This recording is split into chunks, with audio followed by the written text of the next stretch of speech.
May mga baryong tahimik sa araw, pero binabantayan ng kadiliman sa gabi. Sa isang baryong walang pangalan, isang kapitan ang may hawak ng agimat. Hindi para magligtas, kundi para mangalipin. Halika, pakinggan mo ang kwento. Kapitan Tiago, may hawak na agimat ng unggoy. Sa baryo ng San Andres, kilala si Kapitan Tiago bilang isang pinunong may kakaibang tikas.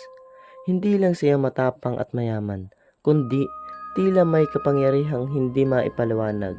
Kahit anong sakuna ang tumama sa kanilang lugar, bagyo, tagtuyot, salot, parang walang epekto sa kaniyang lupa't ari-arian. May tinatagong sekreto yang si Kapitan, bulong ng mga matatanda, sa mga bata tuwing gabi. Ngunit walang makapangahas na mang-usisa, takot ang lahat, lalo na't may isang gabi nakita ng ilang mangingisda si Kapitan Tiago na may bitbit na kakaibang hayop, isang unggoy na itim ang balahibo at pulang-pula ang mga mata. Ayon sa kanila, sa gitna ng dilim naglalakad si Kapitan sa may tabing ilog habang may hawak siyang maliit na kahoy na animoy baston. Ang kahoy na iyon ay tila buhay, kumikislab at umiilaw. Pagkaraan ng gabing iyon, biglang yumaman palalo si Kapitan. Lahat ng kanyang palay ay hindi tinamaan ng peste. Ang kaniyang mga tauhan bihirang magkasakit. Ang iba nga'y naniniwalang hindi na basta-basta tao si Kapitan Tiago.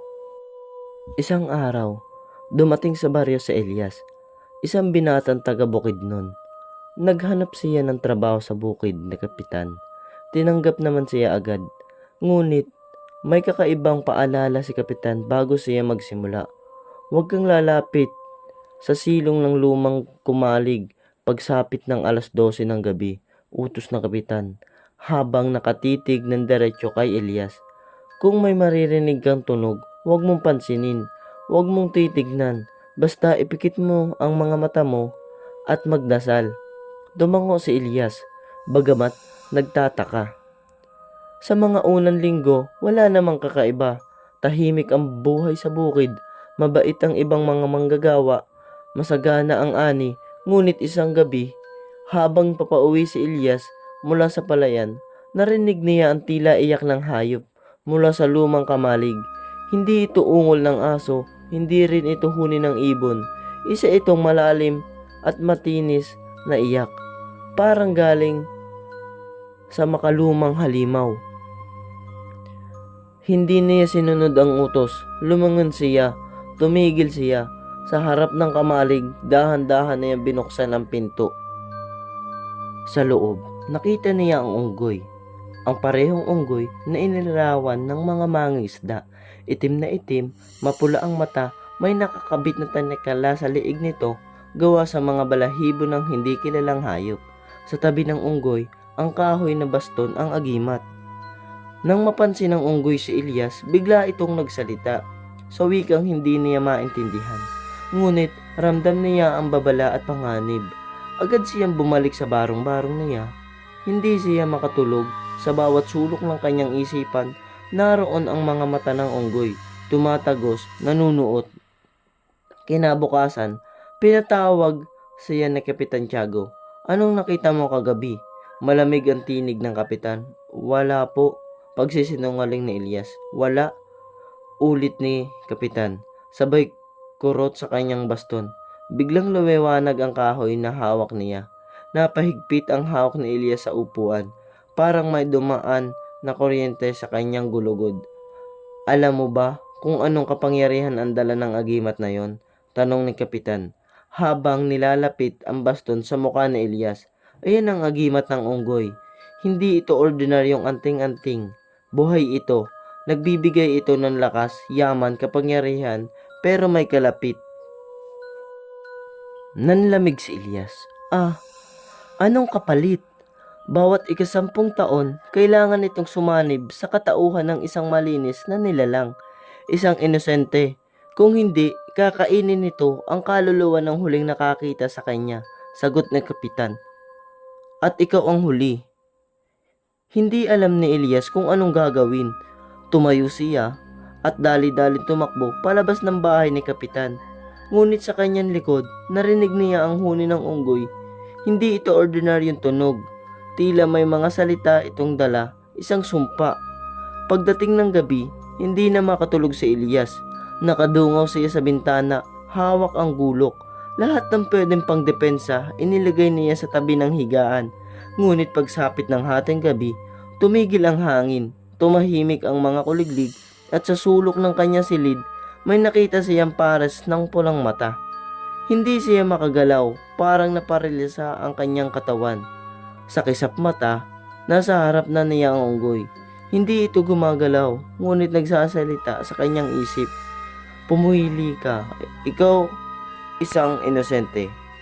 Nagising na lang si Elias, napawis na pawis. Akala niya ay panaginip lang. Ngunit sa sahig ng kanyang silid, may marka ng mga kuko ng hayop. At sa tabi ng kama niya, naroon ang tanikala.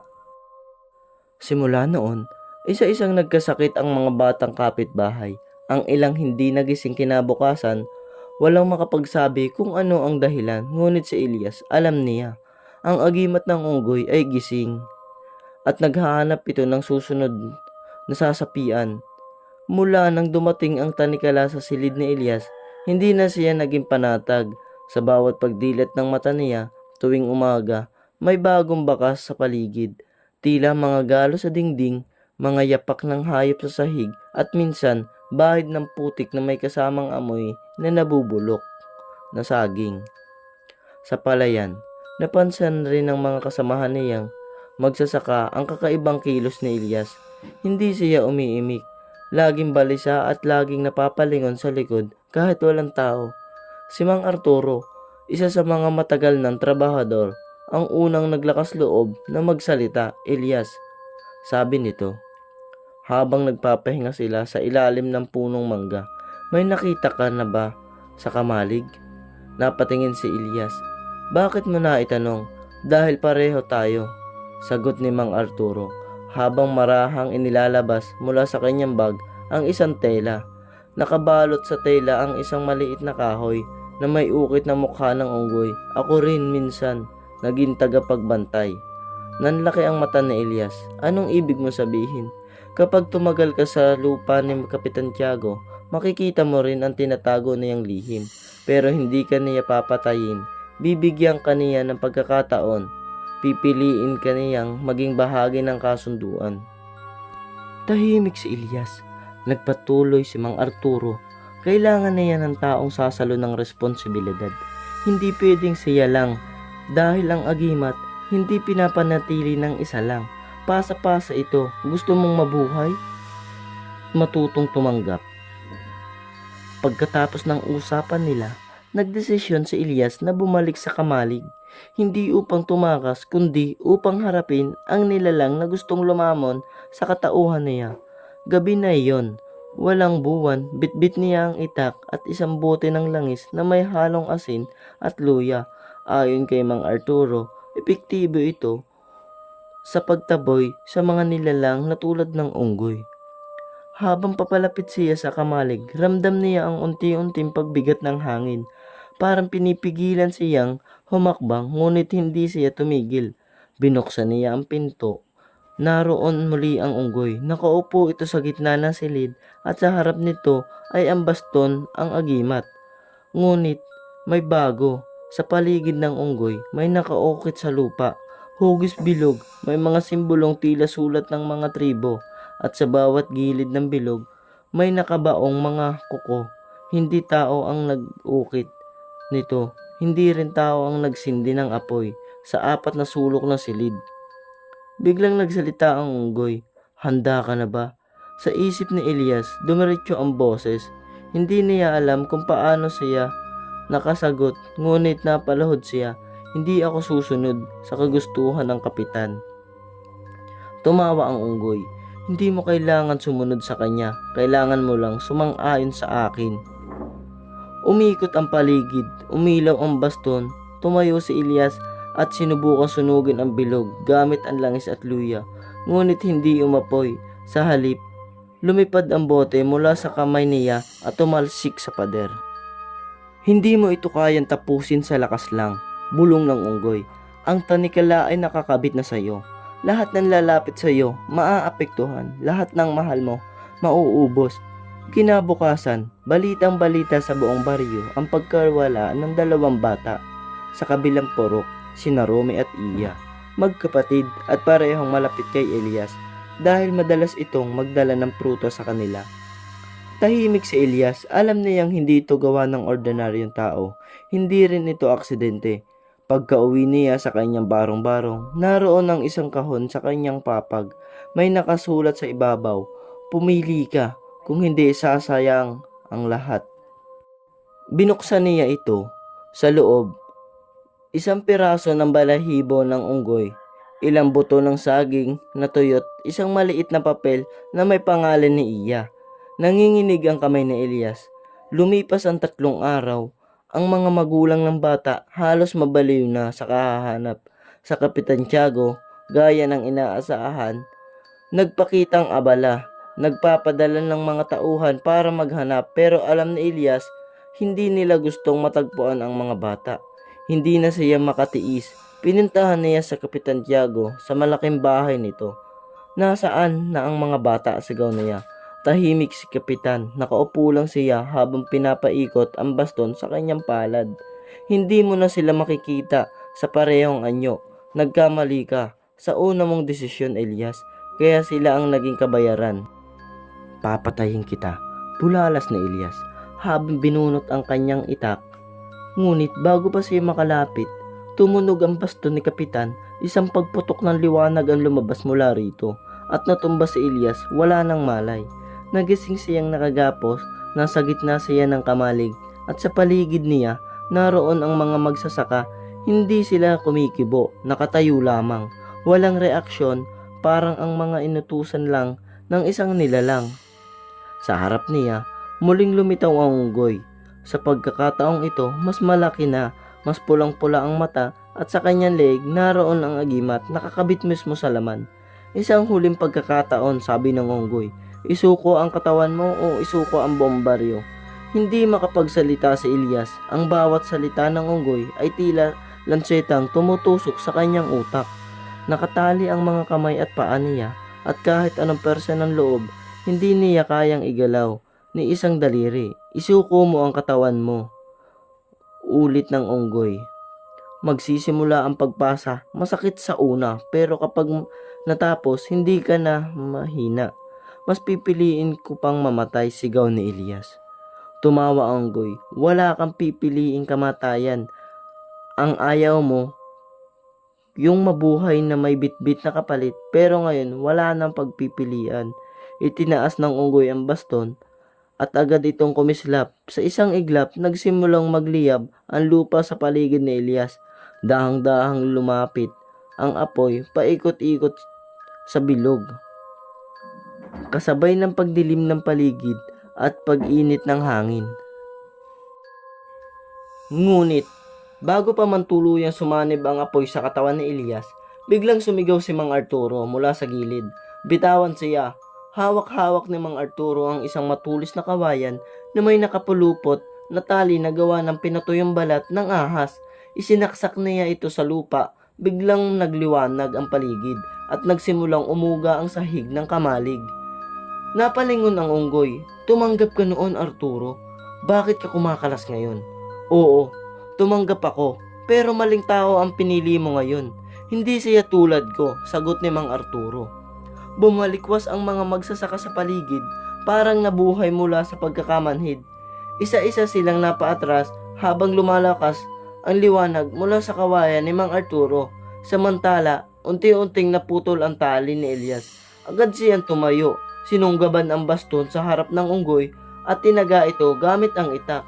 Sumirit ang dugo, ngunit hindi dugo ng tao. Kulay lila, ito malapot, mainit. Napaurong ang unggoy. "Hindi mo alam ang sinira mo."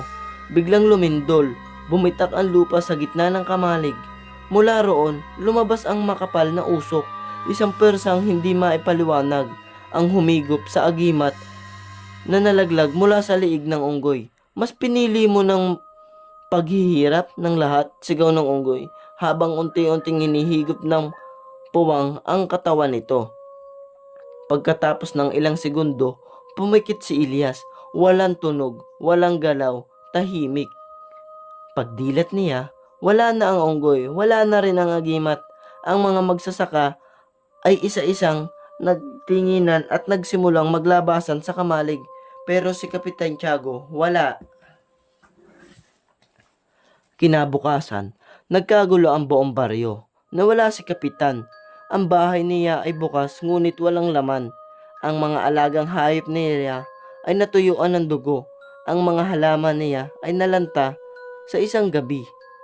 Pinagbayaran na niya ang kasalanan niya, wika ni Mang Arturo kay Ilyas habang pinagmamasdan ang bahay mula sa malayo. Hindi pa tapos ang lahat, sagot ni Ilyas. May nararamdaman pa rin akong koneksyon sa agimat. Napatingin si Mang Arturo. Ibig mong sabihin? Ang kapangyarihang hindi nawala, lumikas lang at ako na ngayon ang tinitingnan nito. Ilang araw lang lumipas, bumalik na ang normal. Ang baryo muling nagtanim. Ang mga magsasaka, bumaba ang takot ng mga tao. Ngunit sa loob ni Ilyas, may kumikilos pa rin pwersa. Tuwing gabi, hindi na siya dinadalaw ng unggoy, ngunit may bagong nilalang na pumalit. Tahimik ito at hindi nagpapakita, ngunit ramdam niya ang presensya. Isang matandang boses ang bumubulong sa kanyang isip. Nabitawan ka na ng una, pero hindi kita bibitawan. Lumalakas ang kanyang pakiramdam kapag hawak niya ang lupa. Alam niya kung saan tubo ang ani. Kapag humawak siya ng karit, kusa itong tumatalim. At isang gabi, habang tinitignan niya ang kanyang mga palad, nakita niya ang bakas ng simbolo, ang parehong hugis na nakita niya sa bilog sa loob ng kamalig. Natakot siya, hindi dahil sa lakas. Natatakot siya dahil alam niyang may hinihintay itong kapalit. Isang gabi, may kumatok sa kanyang pintuan. Si Mang Arturo. Ilyas, mahina ang tinig nito. May kakaibang nangyayari sa palayan sa dulo ng baryo. Ang mga tanim hindi na natural, parang sumusunod sa hugis ng agimat. Agad silang nagtungo roon at totoo nga, ang mga tanim ay tila nagsasaayos ng sarili sa hugis ng isang unggoy na nakapagitna sa isang bilog. Hindi ito pwedeng palagpasin, ani ni Ilyas. May natirang kapangyarihan sa lupa at kung hindi natin uunahan, may babalik. Nagdesisyon silang hukayin ang lupa sa mismong gitna ng hugis. Habang humuhukay si Ilyas, sumisigaw ang hangin, lumalalim ang gabi, at sa ikapitong pala, tumama ang bakal sa matigas na kahoy, isang kahon. Binuksan ito nila. Sa loob, naroon ang agimat, hindi nasira, hindi nawala, buhay. Sumiklag ang apoy sa paligid kahit walang nagsindi. Umingit ang hangin na parang may sigaw at sa ibabaw ng agimat, unti-unting lumitaw ang mukha na Kapitan Tiago, hindi bilang tao kundi bilang kalahating unggoy. Hindi siya nagsalita, hindi siya gumalaw, ngunit alam ni Ilyas ang mensahe. Ako pa rin ang kapitan. Tumigil ang oras sa paligid ni Ilyas habang nakatitig sa kahon. Sa loob, nakalutang ang agimat. Hindi ito simpleng kahoy na may baston gaya ng dati. Ngayon ay kumikislap na ito na kulay ginto at berde. Tila may mga ugat na gumagapang mula rito papunta sa kahon. Nakaharap pa rin sa kanila ang kalahating mukha na Kapitan Tiago. Mistulang nakaukit sa hangin ngunit malinaw na buo at buhay. Ang kalahati nitong mukha ay unggoy, ang isa na may tao ngunit parehong may titig na malamig at mabigat. Ako pa rin ang kapitan. Ulit ng boses, mas malalim na ngayon at mas mariin. Humakbang si Ilyas papalapit sa kahon. Napansin niya, hindi na siya nakanginginig, hindi na rin siya natatakot. Sa halip, parang tinatawag siya ng mismong agimat. Tila hinihimok siyang tanggapin ang bagay na minsan ay pinilit alisin sa kanya. Anong gagawin mo? Tanong ni Mang Arturo. Kung iiwanan natin ito rito, babalik ang kapangyarihan sa mas masama. Pero kung akin ito, baka may magawa akong tama. Kaya mo ba? Mas pipiliin kung ako ang magdala kaysa muling maulit ang ginawa ni Tiago. Tumungo si Elias at dahan-dahang kinuha ang agimat mula sa kahon. Pagkahawak niya rito, agad na bumulusok ang liwanag mula sa langit pababa sa kanila. Napaatras si Mang Arturo, nawala ang mukha na Kapitan Tiago. Sa hangin, ang lupa sa paligid ay tila huminto sa paghinga. Tumaas ang temperatura. Parang may init na bumabalot sa loob ni Elias, pero hindi nakakasunog. Sa halip, parang may tumutubo sa loob niya, parang ugat, parang kalikasan, parang lakas na daang-daang hayop na pinagsama-sama. Isinara ni Elias ang kahon at sa kanyang pagkilos, kusang naghilom ang hukay. Makalipas ang 1 linggo, nagbago ang lahat. Ang mga magsasaka ay hindi natatakot pumunta sa palayan. Kahit gabi, ang dating mga tuyot na pananim ay muling nabuhay, ngunit ngayon ay mas matitibay, mas malulusog at tila mas malapit sa kagubatan kaysa sa sakahan. Laging tahimik si Elias. Hindi siya nagyayabang, hindi siya nagsasalita tungkol sa agimat, ngunit ramdam ng mga tao sa baryo na may nagbabantay. Minsan, tuwing madaling araw, makikita siya ng mga batang naglalaro sa tabing ilog. Nakatayo lamang siya sa tabi ng isang punong kahoy. Pinapagmasdan ang langit habang may hawak na baston. Hindi siya nagsasalita, pero sa tuwing lumalapit ang mga hayop, unggoy, ibon, daga, hindi sila natatakot. Bagkus, lumalapit sila sa kanya parang kinikilala siyang bahagi ng kanilang mundo. Isang gabi, bumisita si Mang Arturo sa barong-barong ni Elias. Alam mo ba kung anong dala ng agimat na yan? Sa mga sumusunod na tagapag-alaga? Tanong niya. Oo, hindi ito gantimpala. Ito isang pagsubok. Kapag hindi mo kayang hawakan ng maayos, sisira ito sa iyo. Tumingin si Elias sa baston. Kaya nga, bawat araw, pinipili mo ano, na maging tao, hindi hayop, hindi kapitan, tao lang. Dahil yun ang unang nakalimutan ni Tiago. Ngunit, hindi pa tapos ang lahat. Isang gabi, dumalaw si Elias sa dating bahay na Kapitan Tiago. Hindi na ito ginagalaw ng kahit na sinong taga-baryo. Sira-sira na ang buong, bitak-bitak ang sahig, ngunit sa gitna ng sala may isang bagong ukit na kahoy sa sahig, ang simbolo ng unggoy. Hinaplos ito ni Elias. Napipikit siya. Tumunog ang baston, muling umingit ang hangin, at sa sulok ng silid, may sumulpot na nilalang. Hindi unggoy, hindi tao, isang bagay na nabuo sa halong gutom, kapangyarihan at puot. Wala itong pangalan, ngunit alam ni Elias, ito ang natitirang bahagi ng dating kapangyarihan ng agimat. Ang sumpa. Tapos na ang kapitan, bulong ng nilalang. Tapos na nga, sagot ni Elias. Hawak-hawak ang baston at hindi na ito babalik sa dati. Nagtagisan sila. Walang sigawan, walang armas, taging mata sa mata, lakas sa lakas, pananampalataya laban sa takam sa kontrol. Ang baston ay kumislap mula sa lupa. Tumubo ang mga ugat ng kahoy. Binalot ang nilalang, tingnan ka nitong kumawala, ngunit hinigop ito pababa ng lupa sa mismong ukit ng sahig. Ikaw ang huling anyo ng dating agimat, wika ni Elias. Hindi kita papatayin, pero isasara ko ang daan mo pabalik. Sa huling pitik ng baston, nagsara ang bitak sa lupa. Tumigil ang hangin, naging tahimik ang paligid. Kinabukasan, nagising ang baryo na mas maliwanag ang araw, masariwa ang hangin, may bagong simula.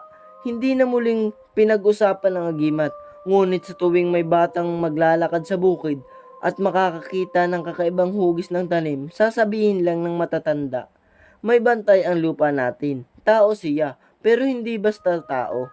At sa likod ng mga punong kahoy, minsan makikita si Elias, nakaupo, tahimik, hawak pa rin ang baston ng unggoy.